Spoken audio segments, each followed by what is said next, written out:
constituye un espacio universitario creado por el departamento que reconoce la importancia de la investigación y la lectura en la formación de sus estudiantes y el ejercicio profesional de sus profesores y egresados.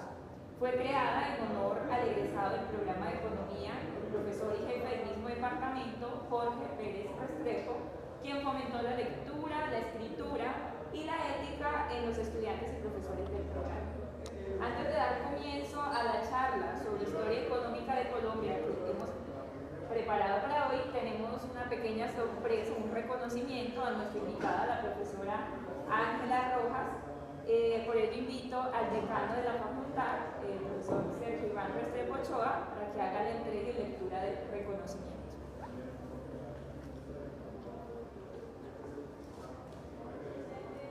Bueno, muy buenos días para todos. Gracias por asistir a este evento.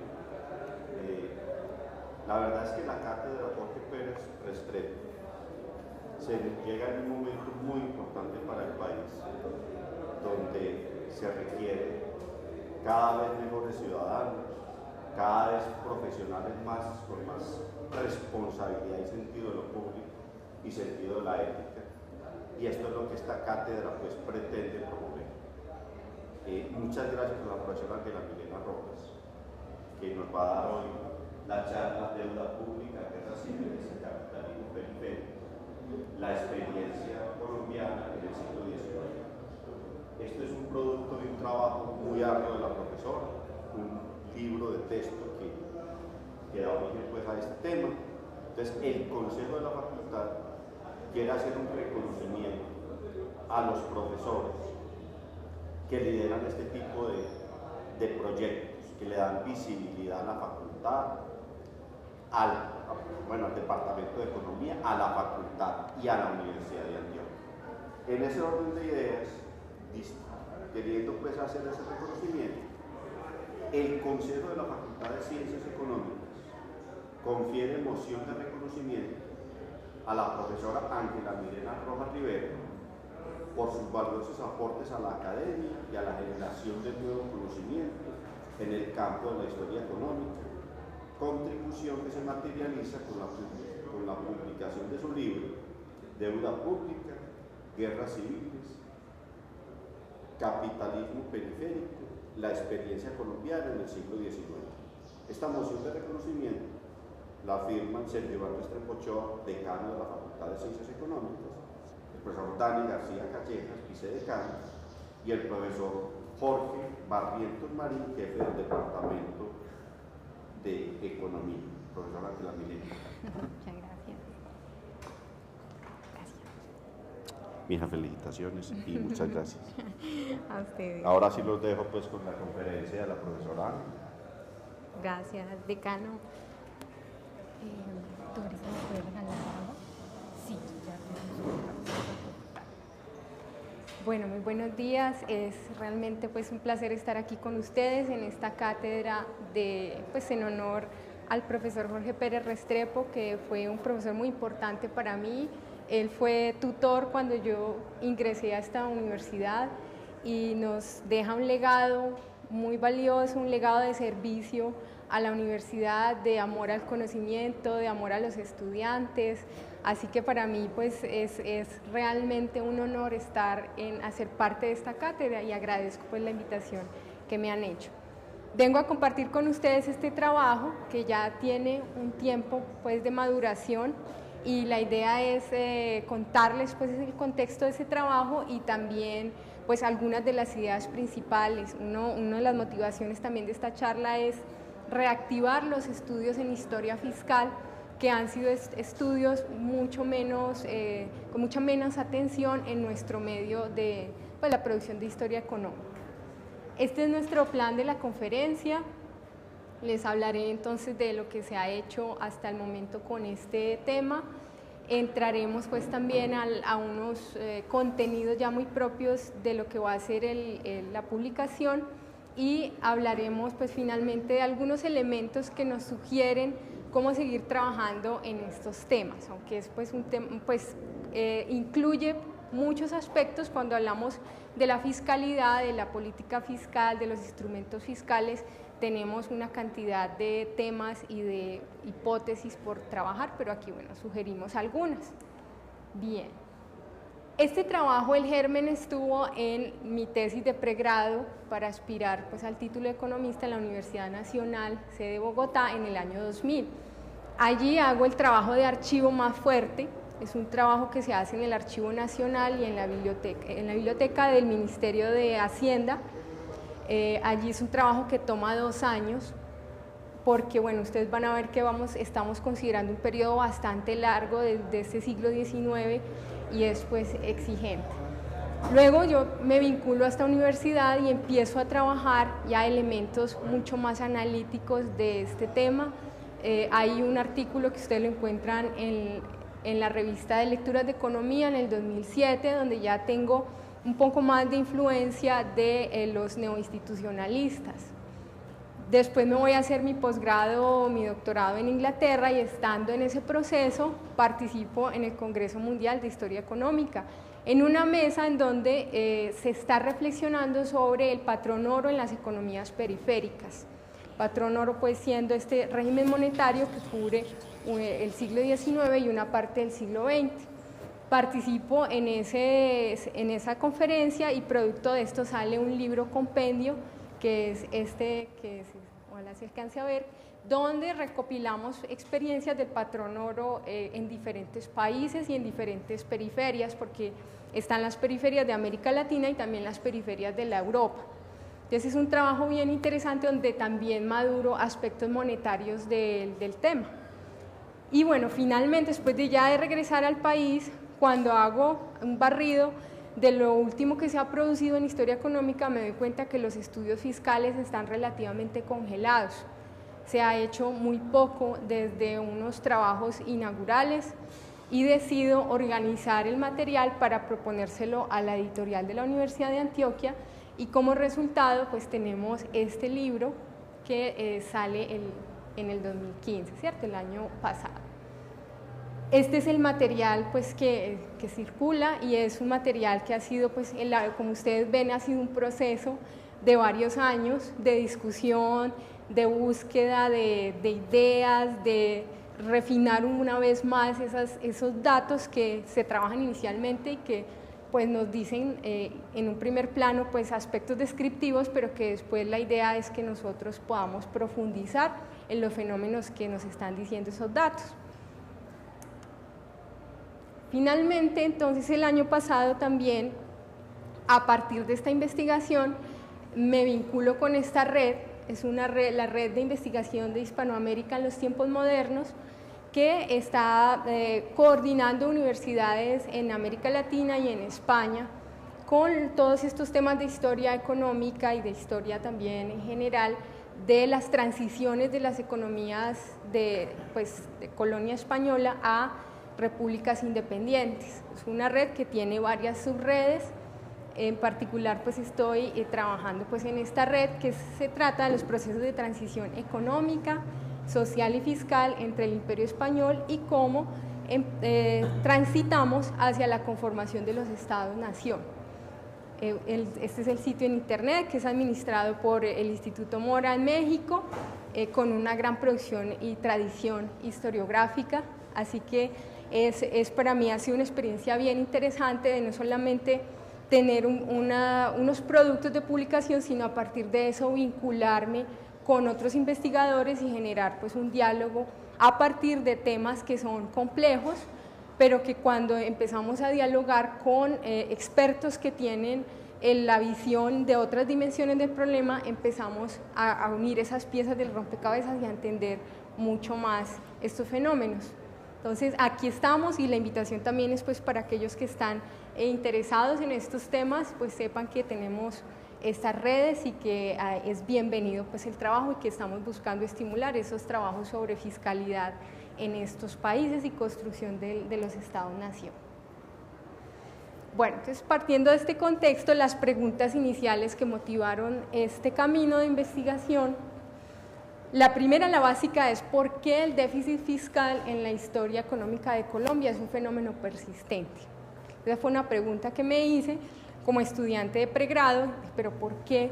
¿Por qué el déficit fiscal siglo XX y si nos vamos también al siglo XIX es una constante? Son más bien pocos los periodos de superávit sostenido que nosotros vamos a tener. Allí entonces, bueno, vamos ahora pues que les aclare pues el concepto. Ese déficit fiscal se relaciona muy cercanamente con la deuda, con la variable stock. Así que dije, bueno, empecemos estudiándolo en el siglo XIX. Vamos a tomar el siglo XIX como punto de partida y como punto de partida también de la experiencia republicana independiente, es decir, después de la Gran Colombia. Cuando termina la Gran Colombia y empieza ya el Estado, digamos, colombiano propiamente, en ese momento no va a tener ese nombre, pero va a ser ya lo que es nuestra república, y empiezan a publicarse los balances de crédito público y de memoria. Las preguntas derivadas están en cuáles son los mecanismos, ¿cierto?, que están detrás de esa reproducción del déficit fiscal y qué consecuencias tiene esto. Son preguntas amplias que iremos pues trabajando a lo largo pues de la conferencia, pues como los puntos principales. En la historia entonces me voy a revisar qué se ha hecho en historia económica de América Latina y de Colombia, y en lo que encuentro es un mayor énfasis en los temas de comercio y en los temas de industrialización, porque son los temas, digamos, los más taquilleros, son los temas que nos hablan del despegue capitalista, ¿cierto? Lo que son los productos de agroexportación en ese siglo XIX, el café, y ya siglo XX la industrialización. En eso se va a concentrar la historiografía económica, y estos temas fiscales van a ser mucho menos atendidos por los académicos.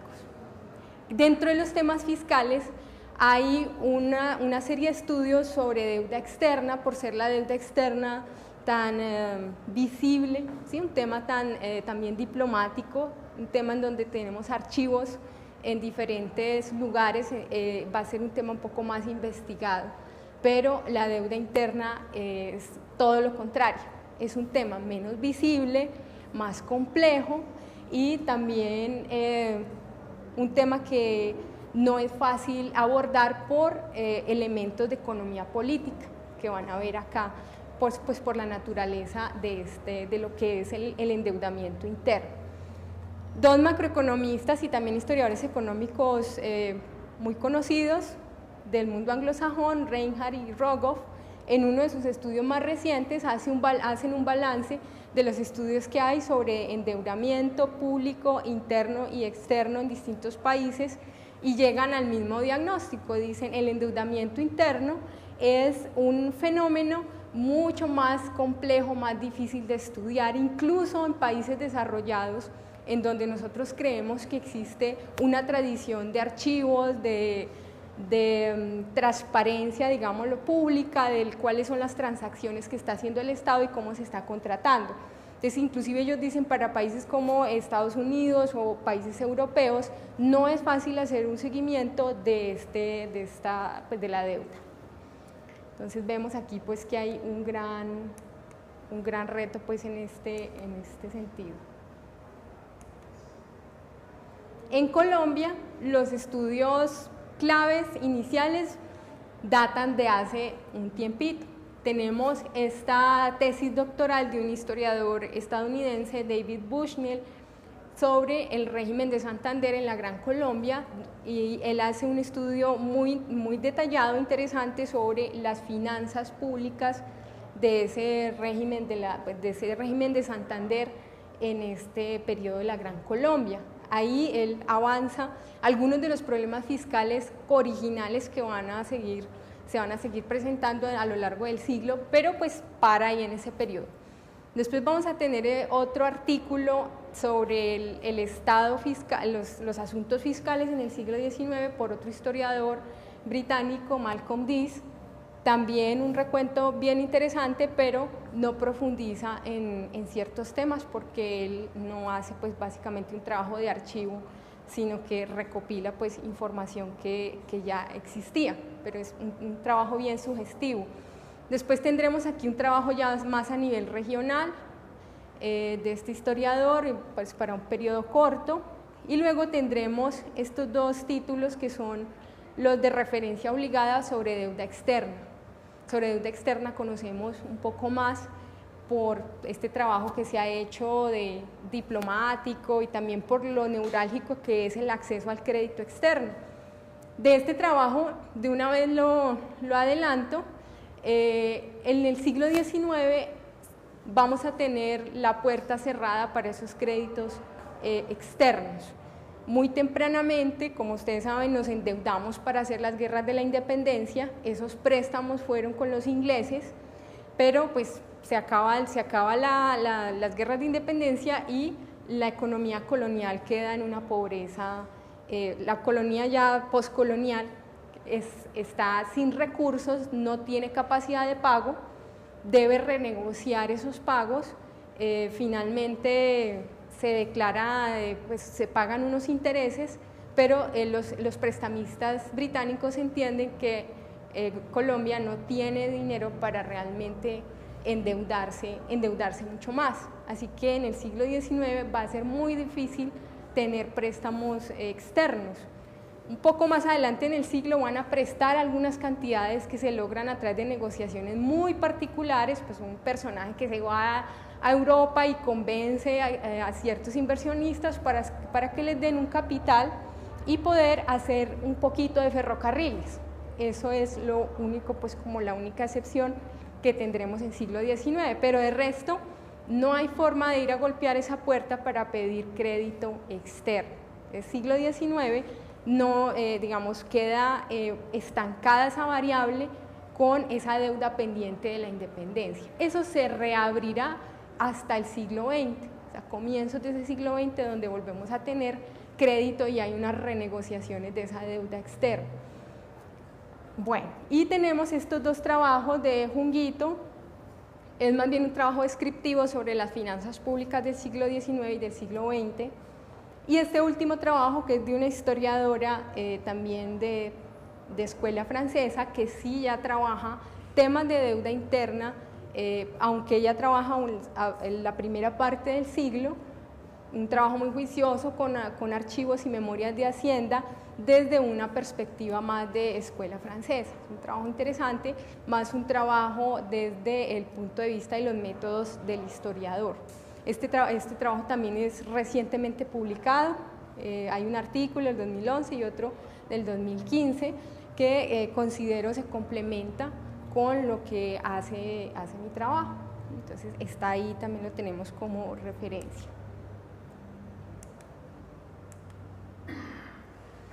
Bueno, entonces las ideas teóricas que van orientando este trabajo vienen de varias fuentes.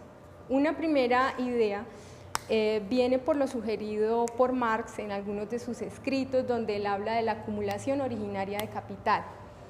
Recordemos que estamos hablando de una economía precapitalista, siglo XIX, salimos de colonia, y aquí los mecanismos, el sistema económico son propios pues, de la economía colonial, y la tarea del siglo XIX será pegarnos al capitalismo, hacer la transformación interna y entrar a ese mercado internacional.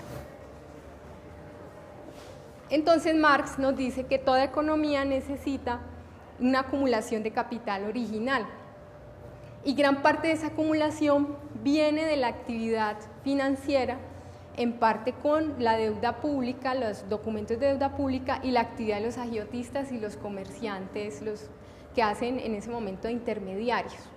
Entonces ahí hay un elemento de ese capitalismo, digamos que es universal o que está presente en distintos procesos, en distintos países. El otro es Brodel también con sus ideas de su obra central de civilización material, en donde de nuevo también él, estudiando ese capitalismo europeo, nos dice hay dos esferas de circulación. Una esfera de circulación es la de los grandes comerciantes que están en comunicación con los circuitos comerciales, y la otra esfera es la cotidiana, la de las transacciones pequeñas de la gente del común, y estas dos esferas de circulación manejan instrumentos monetarios distintos. es en la esfera alta de circulación en donde se desarrolla el crédito, en donde se desarrolla también todos estos instrumentos que después serán muy importantes para todo este aspecto del capitalismo financiero, todos estos instrumentos de crédito de largo y mediano plazo. Entonces allí hay también una conceptualización interesante que aplica a nuestro caso en particular. Y finalmente tenemos las influencias de la nueva economía institucional a partir de este autor principalmente y de otros, donde nos hablan de las instituciones como incentivos. Hay un marco de incentivos y en ese marco de incentivos vamos a interpretar las decisiones y los resultados que obtienen los agentes económicos. Así que yo empiezo a aplicar esta idea también de matriz institucional, que es el arreglo, ese conjunto de instituciones, organizaciones que les permiten a los agentes realizar ciertas actividades económicas o también les dan desincentivos, o sea, no, eso es demasiado costoso, no lo haga, o aquí hay una posibilidad de tener una ganancia en esta actividad o de hacer esta inversión o no. En ese sentido, entonces, vamos a utilizar estas ideas.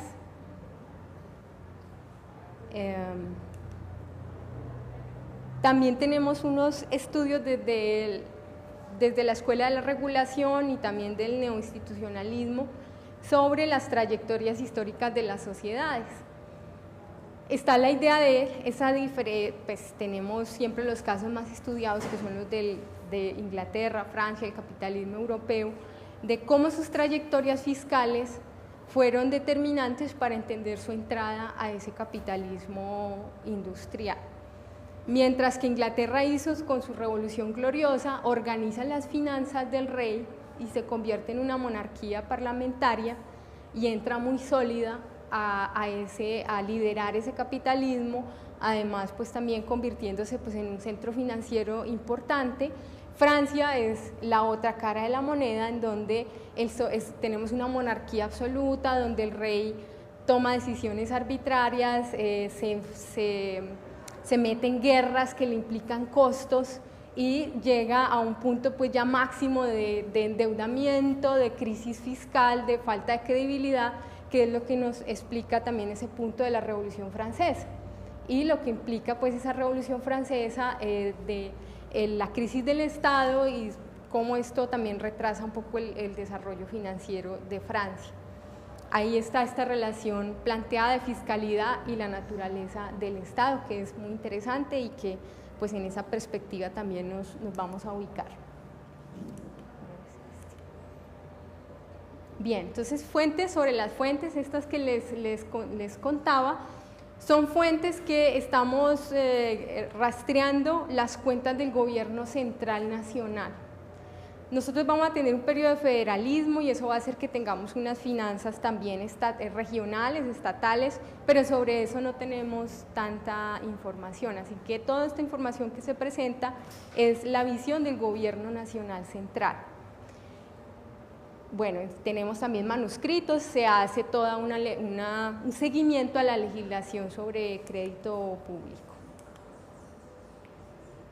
Los problemas con las fuentes, todos los que ustedes quieran, son fuentes que van a tener discontinuidades porque vamos a tener un cambio en precios, en unidad monetaria, cambios en contabilidad. Recuerden que nosotros pues estamos recibiendo una contabilidad colonial y esto tienen que modernizarlo. Existen varios cambios de contabilidad, así que son cosas que dificultan el trabajo con las cifras fiscales en este periodo. Hay ajuste de cuentas cuando vamos a tener un shock negativo y porque viene la guerra civil, dejan de producirse los reportes y se van a publicar después, pero esos reportes tienen ya ajustes, ¿cierto?, que van a hacer que el gobierno que está presentando esa memoria de Hacienda o esos balances, pues no quede tan mal, ¿sí? Esas son cosas que tenemos que tener muy en cuenta cuando analizamos estas fuentes primarias.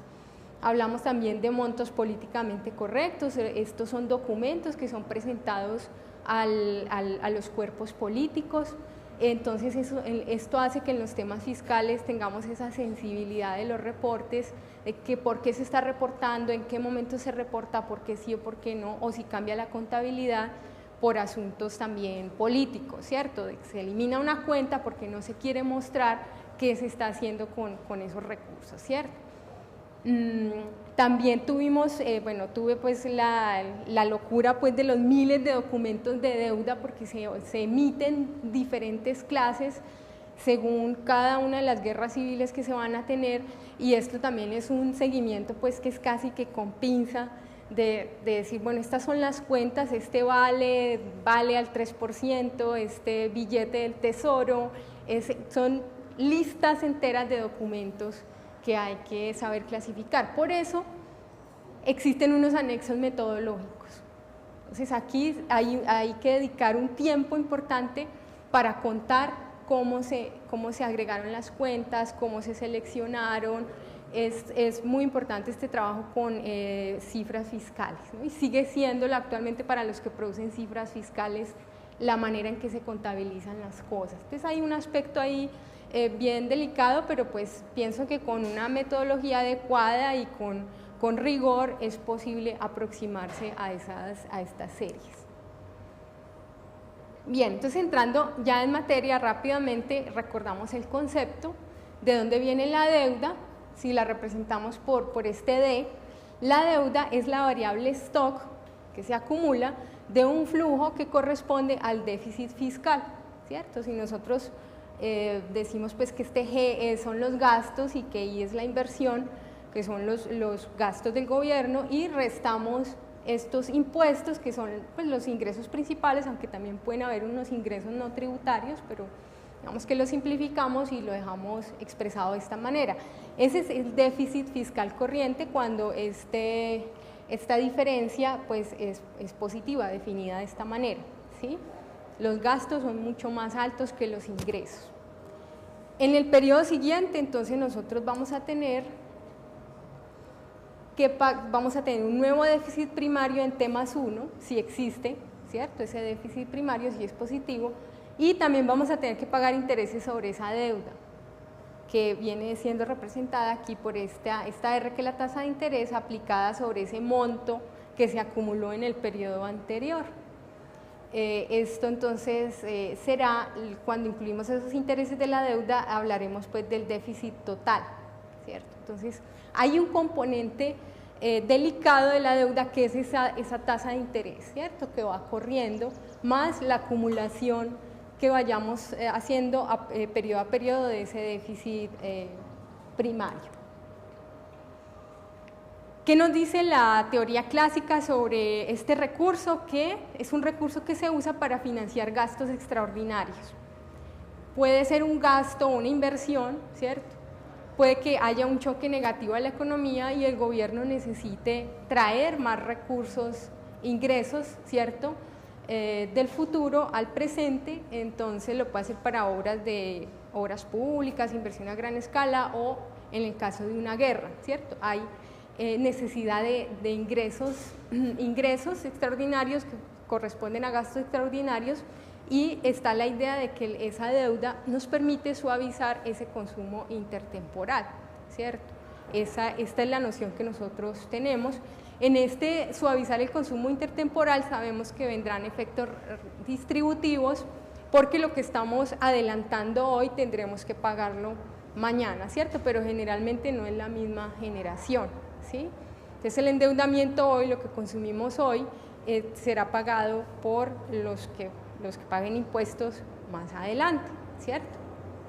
Entonces esta es una de las ideas con las que los economistas clásicos veían la deuda y sabían que teníamos un riesgo. La deuda es un arma de doble filo, porque nos ayuda a expandir nuestra capacidad de consumo presente, pero también si nosotros no tenemos la capacidad para pagar esa deuda, podemos entrar en un estado de insolvencia, ¿sí? Insolvencia por aumento continuo del gasto.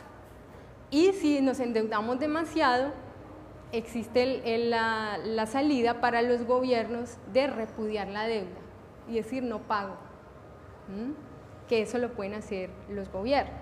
¿cierto? Claro, ¿tiene consecuencias? Sí, pero lo pueden hacer. Este es por eso a los clásicos no les gusta, a los economistas clásicos no les gustaba, no recomendaban el uso de la deuda porque tenían en la memoria esta época de esos monarcas que se habían endeudado excesivamente, ¿cierto? Y ellos promovían entonces el equilibrio fiscal, ¿sí? Esto es algo pues que después va a cambiar en el pensamiento fiscal, pero en ese momento pues como las ideas que nosotros tenemos y sobre todo pues como para ese siglo XIX es la de buscar el equilibrio fiscal, aunque en la práctica sea muy difícil. ¿Qué tiene en particular la deuda interna? Esto que dijimos es válido para la externa y para la interna. La interna el asunto es que el capital que pasa al gobierno, del que hace uso el Estado, pues en general, es parte del capital doméstico, ¿cierto? No sale de otro circuito externo, sino que unos que están aquí en la misma economía prestan al Estado. Se transa en la moneda nacional y los prestamistas son a la vez contribuyentes, ¿cierto? Ellos prestan, pero también tienen que pagar impuestos, como todos pues, los ciudadanos en teoría. Los prestamistas, bueno, ante una crisis de confianza se pueden utilizar medidas compensatorias no monetarias. Si el gobierno en algún momento no puede pagar la deuda, puede acudir a otros mecanismos para compensar a esos deudores, cosa que va a ser más difícil cuando la deuda es externa. Cuando el prestamista es externo, el prestamista quiere su dinero en la moneda extranjera en la que fue contraído el préstamo. Inclusive en el siglo XIX se dice pues que muchos gobiernos al comienzo ofrecieron tierras a los ingleses a cambio de esas deudas. Unos muy poquitos aceptaron, el resto dijo no, a nosotros no nos interesan las tierras, nosotros queremos nuestro capital. Entonces no hubo ahí esa transacción, esas transacciones por tierras sí las pudieron hacer en otros países como Argentina, por ejemplo, que se hizo ese intercambio, pero como una excepcionalidad. ¿Qué va a pasar entonces con los prestamistas internos? Que van a tener un riesgo adicional y es la monetización de la deuda. Es cuando el gobierno emite más dinero de tal manera que vamos a tener inflación. Entonces el valor real de la deuda va a caer. Es una manera fácil de quitarse la deuda de encima, ¿cierto? Entonces esta es una de las características que sin duda pues nosotros vamos a ver en nuestro caso. Bien, ¿cómo empezamos nosotros este siglo XIX después de que termina la Gran Colombia? Con deuda. O sea, esta república nace endeudada.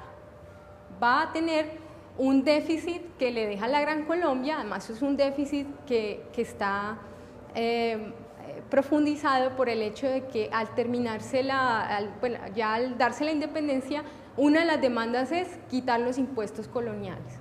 No queremos impuestos coloniales, listo, los quitamos, pero ¿de dónde vamos a sacar los ingresos? Eso genera déficit fiscal.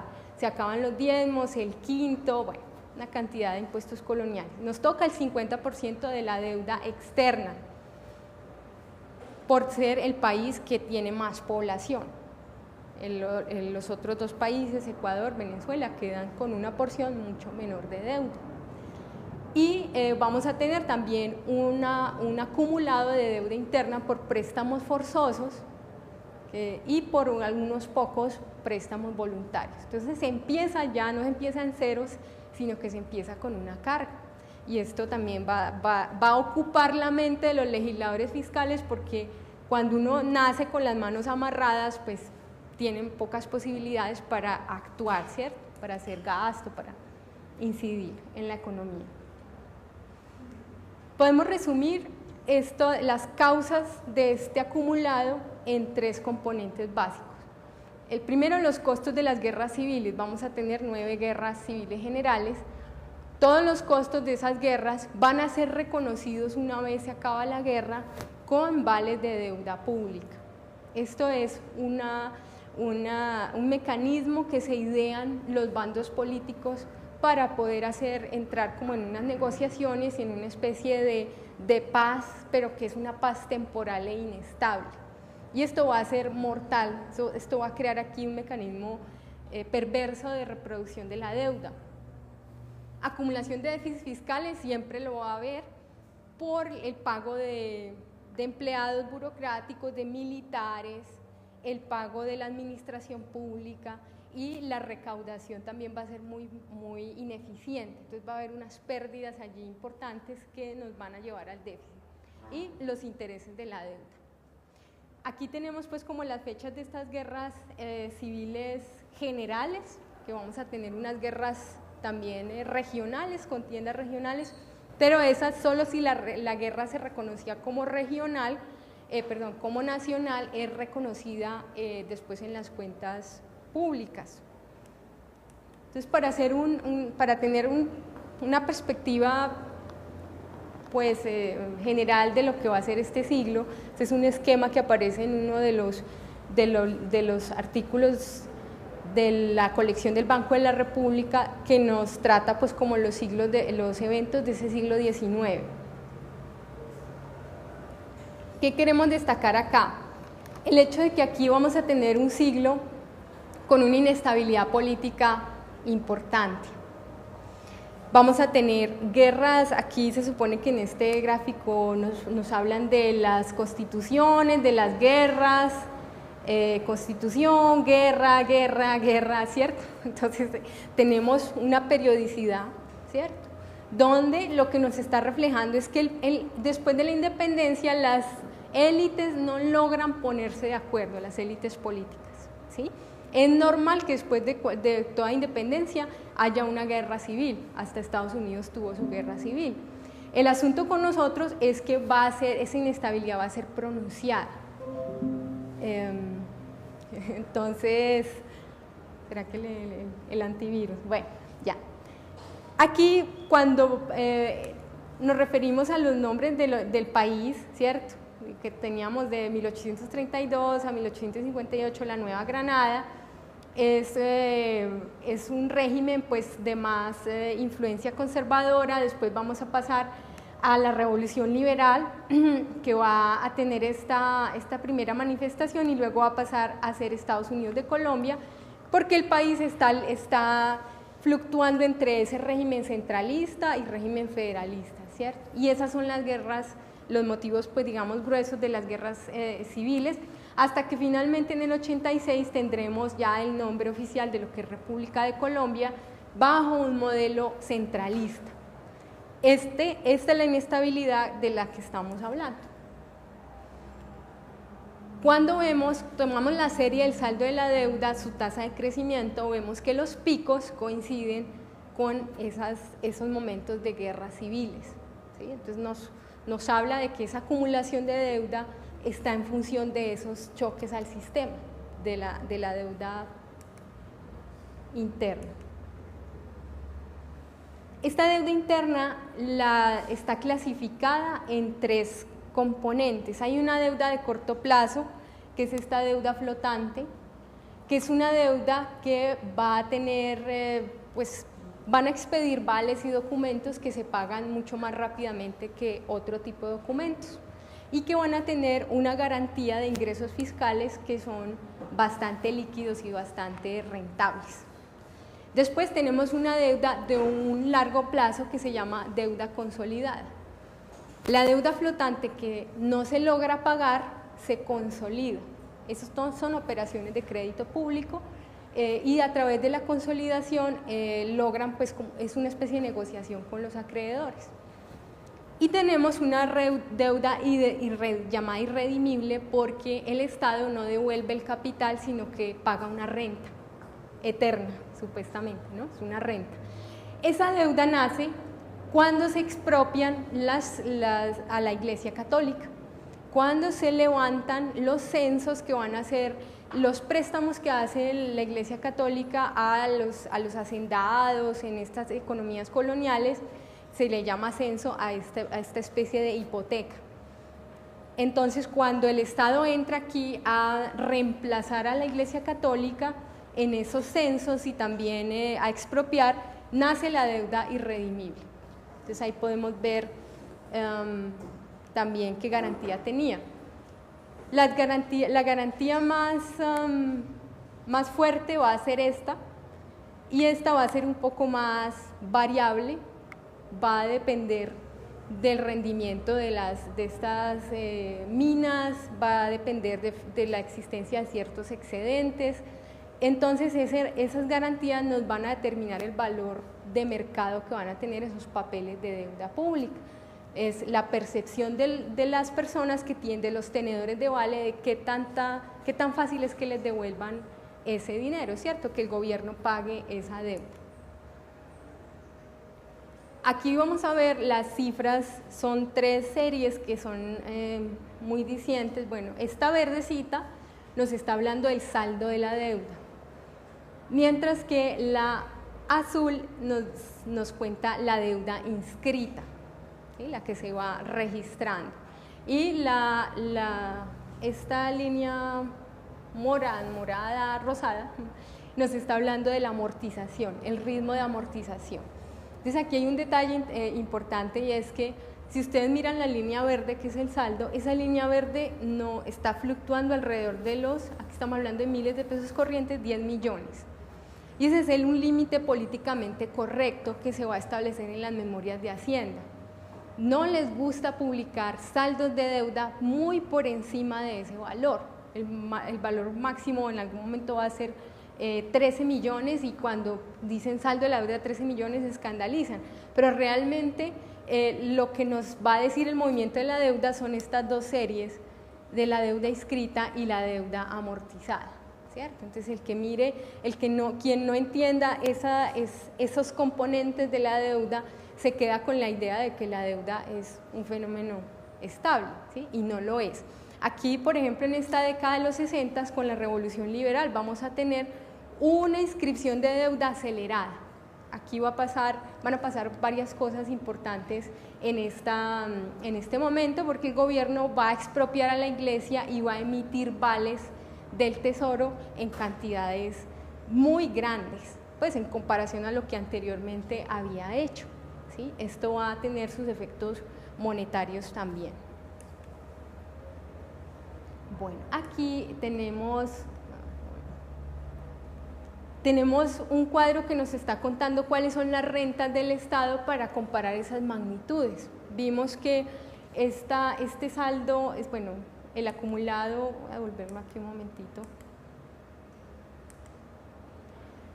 Este saldo está fluctuando ahí en los 10 millones de pesos, mientras que el acumulado, la inscrita, pues que es un acumulado, pudo subir a los por ahí 45 millones, ¿cierto? Es un acumulado, pero si restamos acá un endeudamiento del orden de los 20 millones en el periodo donde más actividad hubo de inscripción de deuda. Y eso comparémoslo con los ingresos totales del Estado, ¿cierto? Aquí lo mostramos en diferentes puntos del tiempo. Estos ingresos totales están alrededor de 2,5 millones, ¿cierto? Van a bajar en momentos de crisis y van a crecer un poco hacia el final de siglo, aunque aquí ya vamos a tener inflación por el papel moneda. Entonces son cifras nominales. Entonces ahí podemos ver la magnitud, podemos empezar a figurar esa magnitud de la deuda, ¿sí? ¿Qué destacamos también a nivel fiscal? Esto que está aquí escrito en verde que no se ve, dice escasa penetración tributaria del Estado, y es la incapacidad que va a tener el Estado desde su momento inaugural de extraer rentas de tributos directos. El Estado va a tener ingresos principalmente por tributos indirectos. Dentro de los más importantes, el de aduanas, que es un impuesto al comercio, un impuesto de transacción, sigue siendo el impuesto más importante para nosotros, y un monopolio que se vuelve importante, que es el de la sal, que empieza a crecer en cantidad, ¿cierto? El resto de ingresos va a ser menor, va a ser muy poco. Entonces, un Estado que tiene unos ingresos fiscales limitados a 2, 3 tributos principales, y que no tiene la capacidad de aumentar la base tributaria, los impuestos, con los impuestos directos, por ejemplo. Eso no se va a hacer en siglo XIX, y en siglo XX pues habrá algunos avances, pero serán también muy limitados. A eso lo llamamos escasa penetración tributaria del Estado. Cuando deflactamos la serie, de ese saldo de la deuda encontramos que ese saldo disminuye a lo largo del siglo, y cuando lo comparamos con el PIB per cápita, estas cifras que recientemente publican estos dos investigadores, Kalmanovitz y López, de las cifras del PIB per cápita en el siglo XIX, podemos ver que la carga de la deuda se va a reducir a lo largo del siglo, ¿sí? Entonces aquí en este gráfico intentamos pues hacer esa comparación. Tenemos la línea verde, es el PIB per cápita con este eje izquierdo, y la línea azul va a ser la carga de la deuda, que es el saldo per cápita de la deuda. Lo importante pues a destacar acá es que en esta primera parte del siglo la carga de la deuda era una cosa excesiva si la comparamos con el ingreso per cápita estimado, ¿cierto? Todo esto son estimados, no son, sobre todo pues el del PIB es una aproximación de ese nivel de consumo que podrían tener en ese momento los habitantes pues de esta nación. Entonces inicialmente esto es una carga demasiado abrumadora, no, la economía no puede con esto. Va a ser un poquito más adelante que tengamos un crecimiento de ese producto, ¿cierto? Y que adicionalmente pues esa carga va bajando, pero estamos aquí hablando solamente del saldo, ¿sí? De todos modos, cuando miramos este punto ya más hacia final del siglo, vemos que estamos diciendo que la carga de la deuda es aproximadamente de 20 pesos por persona, mientras que su ingreso promedio sería 32 pesos, ¿cierto? Entonces, sí, ya está por encima el ingreso, pero sin embargo sigue siendo una proporción importante. Ese es el proceso por el cual nosotros vamos a ver cómo se reduce esa carga a lo largo del siglo. Involucra unos cambios organizacionales y también un crecimiento de la economía por los ciclos de agroexportación. Recordemos que a partir de esta fecha, del 50 en adelante, nosotros vamos a tener unos auges exportadores de tabaco, de quina, de añil, al final del siglo de café, lo que nos va a traer como más ingresos. Un crecimiento pues no es espectacular, pero sí va a traer un grado de prosperidad. Esto es lo que nos permite como caracterizar la deuda. Después vienen las preguntas de cómo se relaciona la deuda con fenómenos muy característicos de este siglo XIX. Entonces acá, que no se ve, pero bueno, tenemos acá la idea de cuál es la conexión con guerras civiles, que ya la hemos trabajado, ¿cierto?, con ciclo agroexportador, porque estamos hablando de que estas economías son economías periféricas, son economías que están vinculándose al capitalismo a través de precios internacionales altos de ciertos productos. Estamos preguntándonos sobre el régimen monetario, qué consecuencias pudo tener eso, y sobre, que no se ve, el sistema de crédito privado. Bueno, entonces esto de la relación de la doble causalidad que vamos a ver entre deuda interna y guerra civil se refuerza por lo que les estaba contando del ciclo legislativo y político. Se acaba la guerra civil, se ponen de acuerdo, no, reconozcámonos la deuda. A la siguiente guerra civil, entonces lo mismo. Y cada guerra civil va a traer nuevos documentos de deuda interna. Bien. Entonces ahí vamos a tener una viabilidad financiera de la guerra civil, que es algo que está haciendo que los bandos consideren que ese costo de oportunidad va a bajar gracias a ese reconocimiento a posteriori que se va a hacer. Bueno. Un elemento aquí también interesante es, acá dice ciclo agroexportador. Una de las cosas que encuentran los historiadores es que cuando el ciclo agroexportador pasa y la gente se queda desempleada, ¿sí?, y hay malestar, viene la guerra civil. Por eso tenemos aquí esta flecha que está relacionándolas. Estos son los momentos en que hay colapso, se acaba el auge del tabaco, en este momento hay guerra civil, se acaba la expansión de la quina y el café en estas dos fechas, hay guerra civil y cuando ya hacia finales del siglo tenemos esa caída de los precios del café, viene la Gran Guerra, que es la Guerra de los 1000 días. De aquí que hagamos esta afirmación, vinculación periférica al capitalismo, reforzada por la restricción interna que es la guerra civil. Entonces ese capitalismo periférico tenemos que verlo a la luz no solamente del hecho de que es un país que se vincula apenas al capitalismo y hay una división internacional del trabajo que hace pues, que su opción sea a través de los productos agrícolas, sino también de la debilidad interna que vamos a tener expresada en esa inestabilidad política. Bueno, entonces tenemos aquí este ciclo agroexportador, este es, sí. Y entonces acá recordamos a este historiador Ocampo cuando nos habla de su tesis de producción-especulación, de cómo los productores colombianos en este momento, quienes podían hacer la inversión en estos productos de exportación, van a tener ese desincentivo, no van a estar incentivados, mejor, a hacer inversiones de largo plazo en esos productos porque hay inestabilidad política. Entonces se preguntaban, ¿por qué el tabaco, teniendo un mercado tan bueno, se acabó?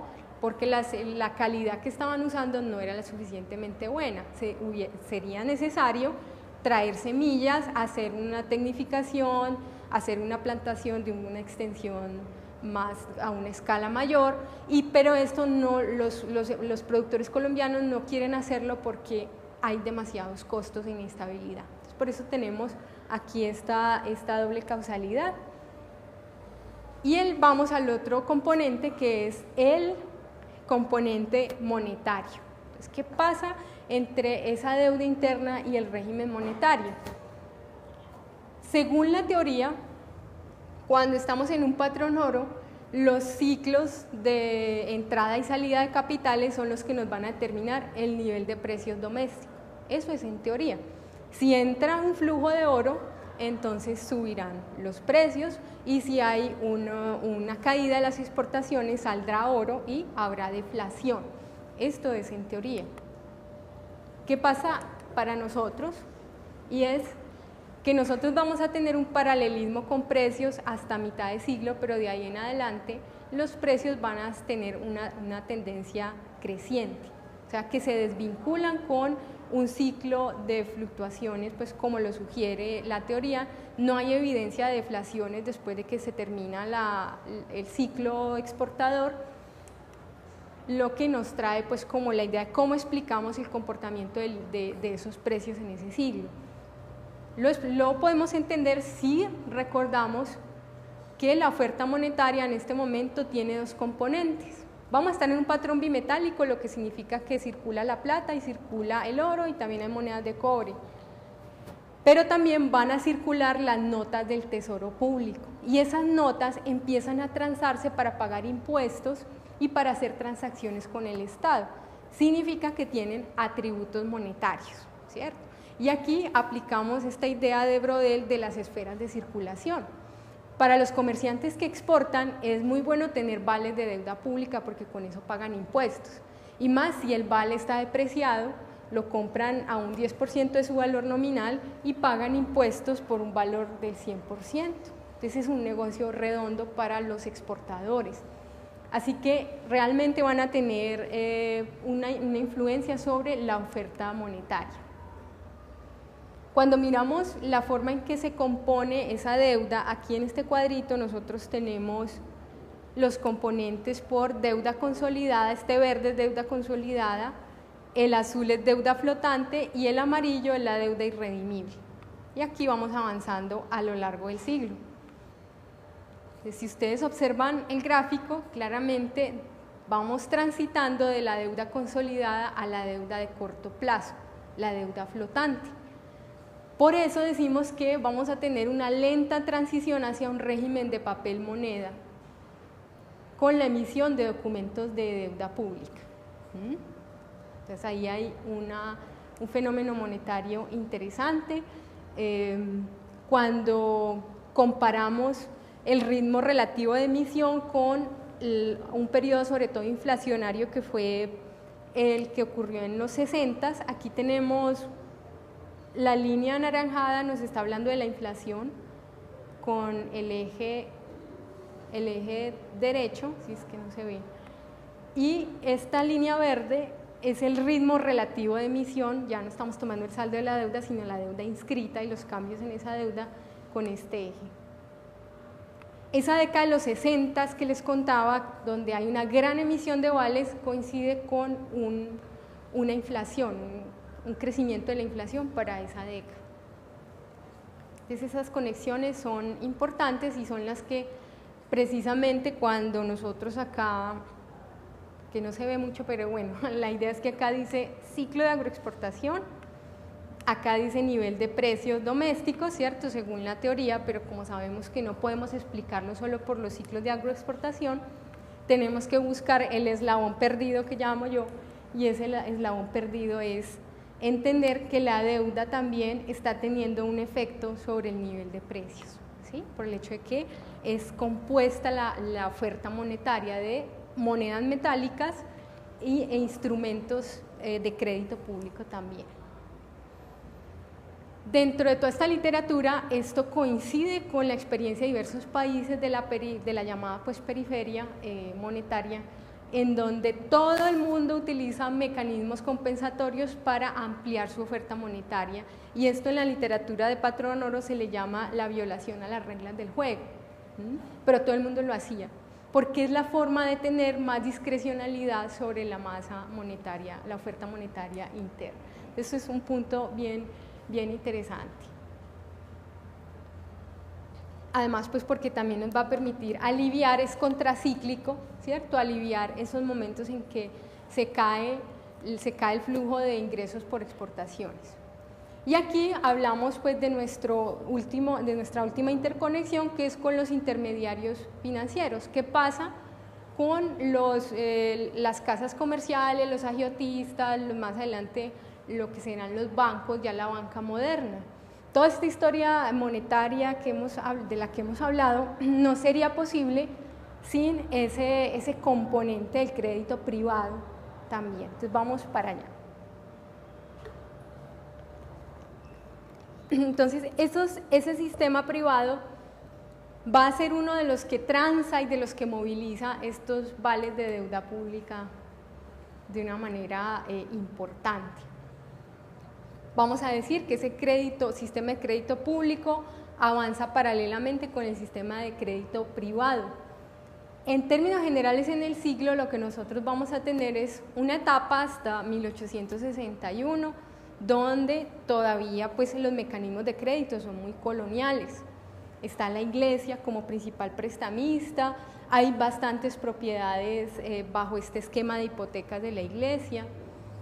A pesar de que ya se ha liberado la tasa de interés, porque recuerden pues que por todo el asunto católico había un límite y una prohibición a la usura, eso se levanta durante el régimen de Santander, pero no hay todavía el suficiente nivel de capital para que el sistema financiero se modernice. Entonces tenemos que esperar hasta 1861, que viene la Revolución Liberal, y desamortiza, que llamamos de sacar de la muerte todas esas propiedades de la iglesia, ponerlas en el mercado, utilizan vales de deuda pública para hacer todo este sistema, todas estas operaciones financieras, y legislan para que existan bancos comerciales modernos como los que se ven pues, ya en Europa y en Estados Unidos.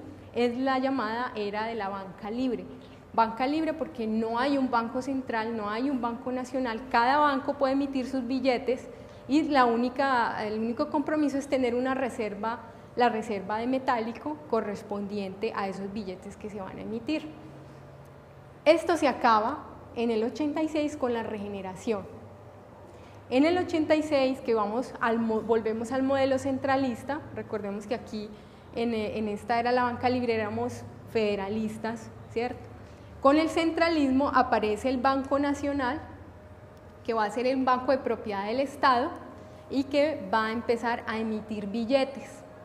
Esto inicialmente, el Banco Nacional nace en el 81, pero solo hasta el 86 su billete se convierte en moneda de curso forzoso. Cuando eso sucede, el resto de bancos dicen no, nosotros no vamos a pasar nuestros activos a billetes de un banco de reputación dudosa, que no sabemos si realmente tiene las reservas metálicas. Entonces muchos deciden cerrar, muchos bancos simplemente se van. ¿Quiénes quedan? Los que están en la capital, muy cercanos a los legisladores, muy cercanos a este régimen de regeneración. Por eso decimos que solo van a quedar los bancos capitalinos. Y esta evolución la podemos estar resumida en este cuadro, donde pues acá lo que tenemos es cuáles son las fuentes de liquidez según este periodo, algunos nombres particulares y el sistema con el que el Tesoro Público va a pagar los vales de deuda. Tenemos pues lo que les expliqué anteriormente, pues podemos ver este primer periodo como un periodo más bien de desarrollo lento, también unos sistemas de amortización más ineficientes, más artesanales, por decirlo así, mucho menos, cuidan mucho menos del interés del Tesoro Público, y a partir de ya de esta década del 60, con la desamortización, vamos a tener la aparición de los bancos. Dentro de los más antiguos y también los sobrevivientes están el Banco de Bogotá y el Banco de Colombia, que son bancos que van a tener una estrategia muy adaptada a estos vaivenes políticos y que van a tener sus sedes pues en Bogotá, en Medellín, van a estar estratégicamente ubicados. Otros bancos regionales van a morir muy rápidamente, van a estar durante ese periodo de banca libre y después van a desaparecer. Hubo bastantes bancos en otras zonas, como son la zona del Cauca, del Caribe, en donde más se reportan bancos, otras partes de la zona andina también, pero son bancos más pequeños, ¿cierto? Entonces esto pues ya aquí registramos esa relación. Aquí estos son engranajes, ¿no? Este gráfico lo que quiere comunicar es esto, donde yo estoy engranando el sistema de crédito público con el sistema de crédito privado. El uno va a mover al otro, solos no los puedo tener. Y ellos están siendo movidos por este régimen monetario, en donde estoy teniendo un régimen híbrido en el sentido de que no es estrictamente de patrón metálico, ¿cierto? Sino que voy a tener una intervención a través de esas notas, expansión de la oferta con las notas de deuda pública. ¿Qué podemos decir de este sistema de crédito privado? Que ellos en realidad hicieron una labor importante al facilitar en un ambiente de tal inestabilidad política. Es una cosa notable que hubiésemos tenido pues ese desarrollo financiero. Se adaptaron, hicieron su tarea de circular ese capital doméstico, de generar ese nivel ordinario de acumulación que hablábamos al principio. Enfrentan altos costos de transacción también. Recordemos, esto no lo mencioné explícitamente, pero hay diversas unidades monetarias. Los legisladores colombianos fueron demasiado laxos con el tema y circulaban monedas de diferentes tallas, especies. Eso es algo que se va a organizar solamente en siglo XX. Entonces aquí hay unos costos de transacción importantes. Y una cosa pues que llama la atención es que en medio de este ambiente, evidentemente estos intermediarios van a tener un incentivo a la búsqueda de rentas. ¿Por qué? Por toda esta emisión de papeles públicos de valor variable, donde también hay comerciantes que demandan estos papeles, donde ellos también empiezan a transar los bancos con el mismo Estado, ¿sí? Y es un ambiente inestable. Entonces el que se adapta, el que tiene la estrategia de entender cuál va a ser el documento de mayor valoración una vez acabe la guerra civil y que en ese debe invertir rápidamente y deshacerse de los papeles de los perdedores, es el que va a sobrevivir en el mercado. Entonces son aspectos importantes. Vamos a tener debates sobre la usura, recurrentemente en varias partes del siglo, cuando en algún momento hay un debate político y hay denuncias. Se dice, ¿por qué estos intermediarios se han enriquecido? ¿Por qué le prestan al Estado a tasas tan altas? o por qué a estos les están pagando los vales al 80% y a estos se los están pagando al 20%, que es la discrecionalidad que trae pues como los conflictos entre los grupos de interés. Estos distintos momentos en que hay estos debates contra la usura y se habla permanentemente. Cuando uno lee los manuscritos de la época, hay quejas constantes de el Estado no es independiente financieramente, el Estado depende de un grupo pequeño de gente que concentra la riqueza. Entonces también hay una visión, uno cuando lee esta literatura debe tener cuidado porque hay unas voces que son que tienen un gran antagonismo con estos intermediarios, pero también debemos reconocer lo que les decía anteriormente, se adaptan y hay una modernización del sistema financiero precaria, pues si la comparamos con otros países, de todos modos nuestro nivel de actividad económico es en medio, si nos comparamos pues con lo que estaba haciendo México, Argentina, pero hay un nivel de actividad que nos permite insertarnos a ese capitalismo. ¿Cuál es la solución final a todo ese debate de la falta de independencia financiera del Estado? El billete del Banco Nacional, ¿sí? Que es una idea muy trabajada por Núñez, que es el gran ideólogo que está aquí detrás de esto, ha ido a Europa, él ha sido secretario de Hacienda en distintos momentos y vive en primer plano las angustias fiscales de un secretario de Hacienda tratando de encontrar recursos y de pagarle a los acreedores. Núñez trae todas estas ideas de la emisión como un recurso que es propiedad del Estado y no de los bancos privados. Por eso la era de la banca libre termina acá. Inicialmente el billete del Banco Nacional se asume como deuda de corto plazo, deuda flotante, pero una vez pierde convertibilidad se declara curso forzoso. Y ahí entramos a un régimen de papel moneda. En ese momento ya se acabó el problema de la deuda que habían tenido los secretarios, los ministros pues, de Hacienda anteriores, porque ya hay un recurso que es la emisión. Siguen circulando los vales que quedan hasta ese momento, pero ya la emisión va a bajar porque se tiene el papel moneda. En la emisión de vales públicos se tiene el papel moneda. Entonces, fíjense cómo esto evoluciona de una manera interesante. Y un aspecto que queda aquí, que es una característica, pues no solo del sistema financiero, sino también político, es la centralización. Serán los bancos, unos pocos bancos de Bogotá y en Medellín, los que se sostengan a finales de siglo y crucen esa barrera pues ya hacia el siglo XX. Por eso nosotros no vemos tampoco circuitos comerciales, o se van a demorar, importantes comerciales y financieros en otros bloques, partes, regiones del país. Esta regionalización se va a demorar. Bueno, entonces concluimos. Tres cositas básicas, mensajes de todo esto, pues que es bastante información, pero pues yo los invito a que miren el libro, los artículos. Diremos pues que el déficit fiscal y la deuda interna del siglo XIX se origina en la inestabilidad política, ¿cierto? Expresada en las guerras civiles y en la escasa penetración tributaria del Estado. Pues no hay ingresos, lo único que nos queda es endeudarnos y esa deuda se contrae con las guerras civiles. Gran parte de esa deuda es ex post, forzosa, ¿sí? Un pequeño porcentaje serán préstamos voluntarios. La persistencia de esto se refuerza con la adaptación de ese régimen monetario híbrido y del sistema de crédito privado. Entonces miren cómo los agentes aprenden.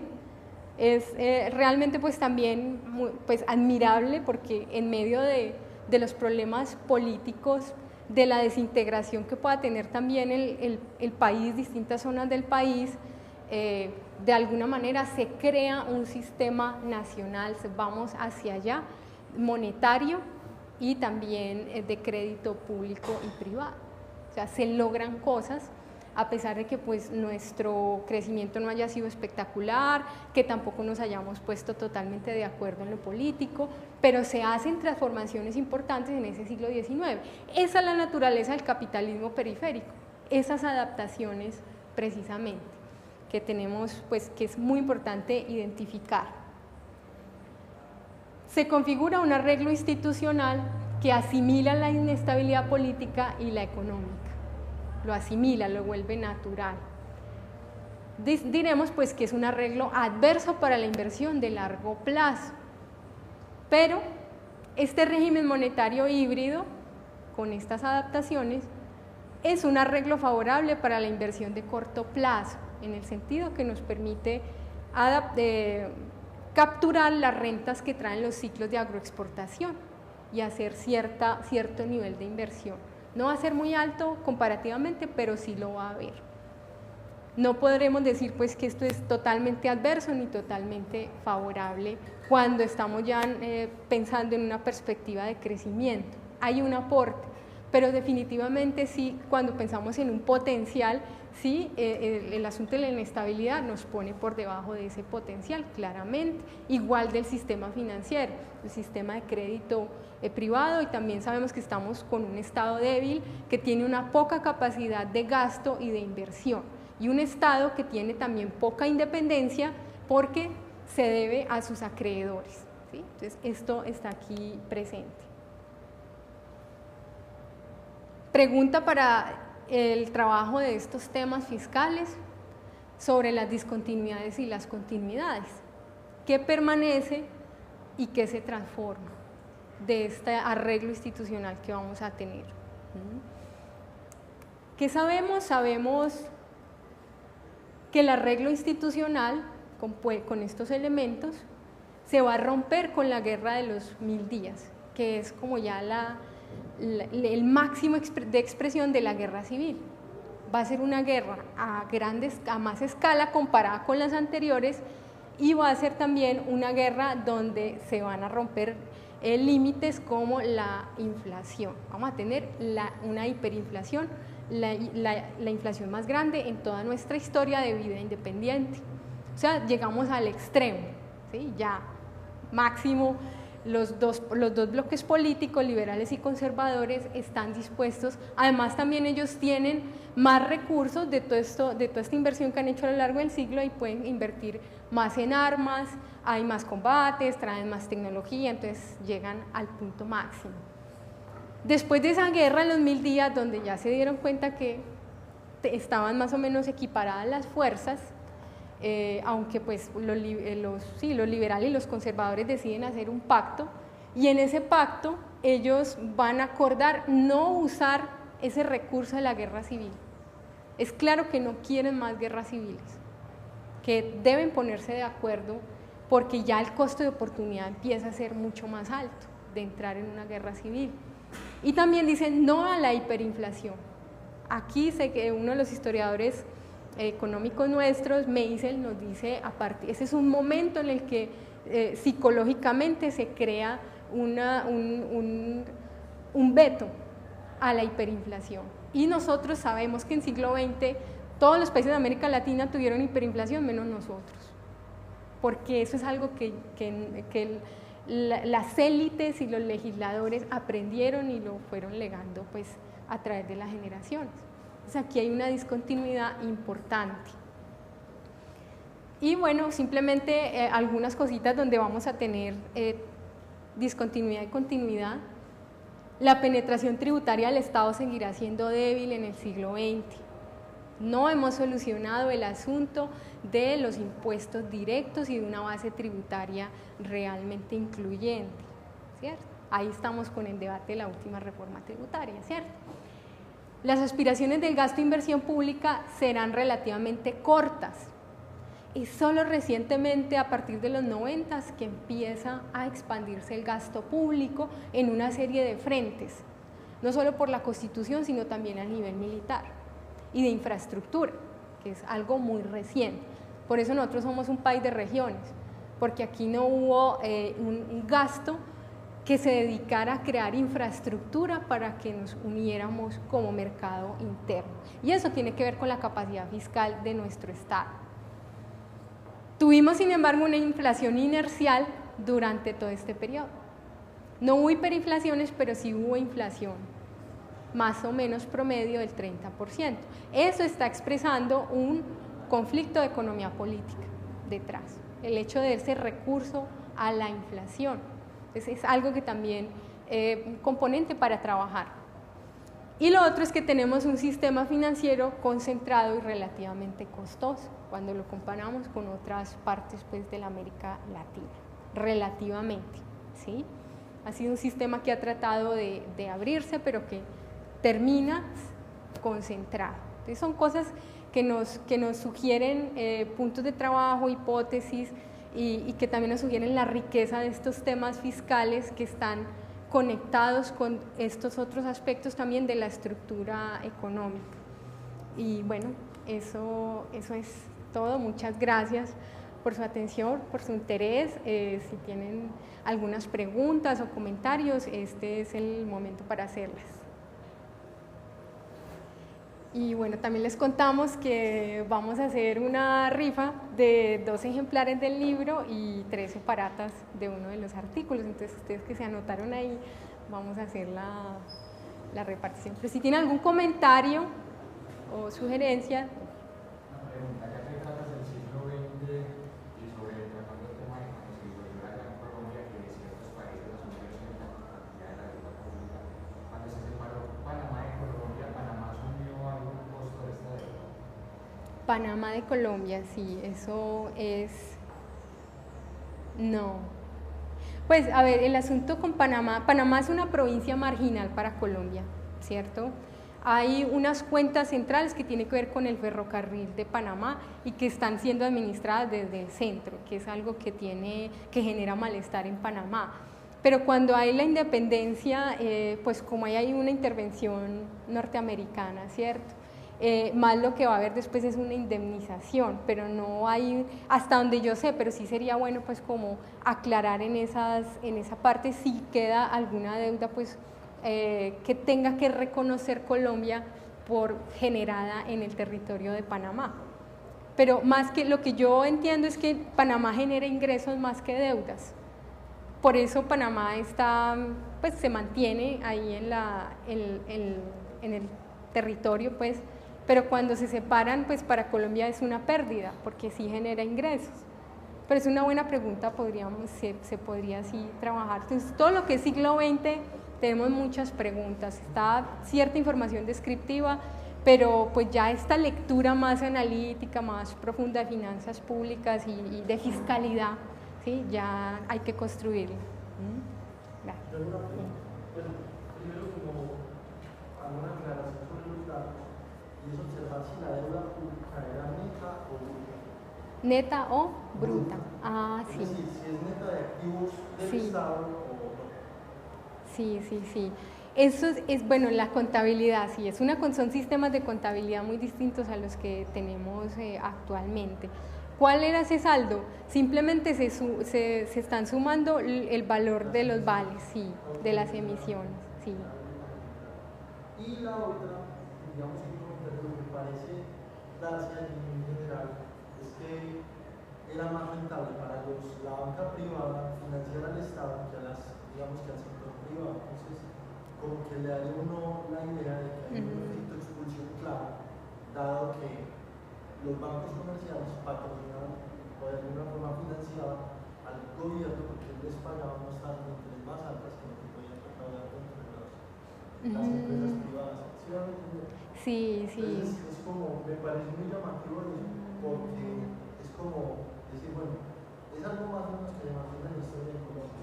Es más fácil prestarle al Estado por sus condiciones y por la forma en que él se puede eternizar a través del tiempo, por así decirlo, que al sector privado, y de alguna forma eso no permitió que surgiera la economía privada que iba a descender. Ya. Fue posterior con los comerciantes de oro y demás, del siglo XX y finales del XIX, que empezaron a surgir con una gran inversión en el sector privado. Ya, pues tenemos etapas. Tal vez en la etapa de la regeneración sí hubo mayor incentivo a estar asociado con el Estado, ¿sí? En las etapas previas habría que mirarlo. No tanto. Sí, porque igualmente recordemos que esta es una economía relativamente pobre, El Estado no maneja los grandes recursos líquidos, ¿cierto? Pero sabemos que los capitales que están entrando son a través del comercio de agroexportación y alguna actividad pues, de mercado interno. Los intermediarios originalmente surgen como agentes comerciales y casas comerciales de los agroexportadores, ¿sí? Entonces tal vez en esa etapa de banca libre sí pudo haber más relación con la economía privada que con la del Estado. De todos modos tenemos ahí un vacío y es saber qué pasa con los estados. El estado de Antioquia tiene un comportamiento muy distinto al de Magdalena, al estado de Cundinamarca, y ahí nos falta como entender un poco más esa relación. Pues por ser el periodo liberal y la banca libre, hay un discurso mucho más de fomento a lo privado, ¿cierto? Al mercado privado. Pero claramente en la regeneración sí va a ser otro momento donde además se concentran los recursos y también los regeneradores van a tener más dinero que los gobiernos anteriores. Entonces sí ahí uno sí podría ver un incentivo mucho más fuerte del sector financiero privado a trabajar con el Estado. Sí. Profesora, yo tengo una duda en cuanto en qué medida en la decisión de quién le presta al Estado influyó en esa crispación política de la guerra de los mentiras. Usted dice que los bancos financiaron en mayor medida al Estado después de la regeneración, después del 86. Entonces mi pregunta es en qué medida esa financiación del Estado basada en los bancos influyó en la crispación política de la guerra de los 1000 días, teniendo en cuenta que era muy importante qué familias o qué bancos le prestaban al Estado. Sí, la regeneración es un periodo muy controvertido, porque ellos van a ser arbitrarios en ciertas de sus medidas, van a ser muy faccionalistas, va a haber persecución política, va a haber un debate sobre las emisiones clandestinas del banco, las llamadas emisiones clandestinas, en donde está involucrado el Banco de Bogotá con el Banco Nacional. Hacen unas operaciones de compra de vales y de billetes en donde se determina que le pagan al Banco de Bogotá por encima del valor de mercado, o sea que lo están favoreciendo. Ese debate lo llevan al Senado, ¿sí? Creo que es el Senado, y allí acuerdan clausurar el Banco Nacional. Entonces sí hay un componente de ese manejo de la deuda y de la emisión monetaria que refuerza la animadversión contra el gobierno regenerador. Eso sucede en 1894. Eso está aumentando la indisposición con ese gobierno, viene después la crisis agroexportadora y se dispara la guerra. Entonces sí hay un componente importante. Además de que, como te digo, los regeneradores van a ser muy controversiales porque van a centralizar, van a censurar la prensa, van a perseguir políticamente, pues como el pequeño dictador es los dos regeneradores que estaban ahí en ese momento, pero sí van a tener un apoyo financiero importante. En últimas, lo que aprenden estos gobiernos es que solos no pueden mover sus documentos de deuda ni pueden hacer efectivas sus medidas. Yo creo que es la realidad de todos los estados actualmente. Un estado solo, por más de que decrete, saque cosas, pelee con el sector privado, si no tiene apoyo, si no tiene un aliado en el sector privado, olvídate que lo puede lograr. Y esto es parte pues, de entender cuáles son esas estrategias que usan tanto los gobiernos como los empresarios y los banqueros y los gremios, y bueno, como los grupos de interés, ¿no? Ahí hay una complejidad que no es fácil de abordar, pero que pienso que es importante si nosotros como economistas queremos entender por qué suceden las cosas y qué incentivos están corriendo allí cuando nos parece que algo debería ser distinto. ¿Se tiene evidencia en qué época se terminó de pagar la deuda con el Reino Unido? ¿La deuda con quién? Con el Reino Unido. Con el Reino Unido. Hay unos arreglos que suceden en la primera década del siglo XX. Realmente terminan perdonando como el 70%, porque ya se dan cuenta que no, esta gente no tiene, pues, y también como el asunto de establecer tratados comerciales, como de volverse socios comerciales y a través de esa garantía que por lo menos paguen la parte de ese capital que han decidido no perdonar, es como un 30%. Esa es la historia de la deuda externa nuestra, ¿cierto? Ya después cambiará. Bueno, muchas gracias. A continuación, entonces, aquí ya nos dieron 3 numeritos por cada uno de nuestros compañeros. Bueno. Y tenemos entonces primero el libro, como mencionaba la profesora, que fue como todo, esta conferencia derivada justamente de él, Deuda Pública Interna en Colombia, Política, Moneda y Finanzas, 1840-1894, fue publicado el año pasado, justamente por la editorial de la Universidad de Antioquia. Entonces, hoy se lo va a llevar Cristian Camilo Ortega Carmona. Entonces, ahora pasas por él, ¿no? Y tenemos también las separatas, que es una pequeña síntesis, por decir, del libro, para que se antojen y también lo consulten, para Stephanie Hernández y John Edison Gaviria. Tenemos otro libro adicional. Y otro separado, entonces, dos números, uno del 1 al 7. El 1 al 7, el 3. El 3.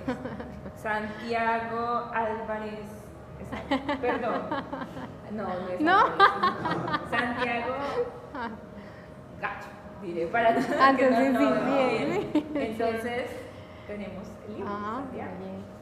Y otro numerito. Del 1 al 7. Sí. El 7. Sí. Nindy Melissa Reyes. Entonces, a Nindy, por acá la separar.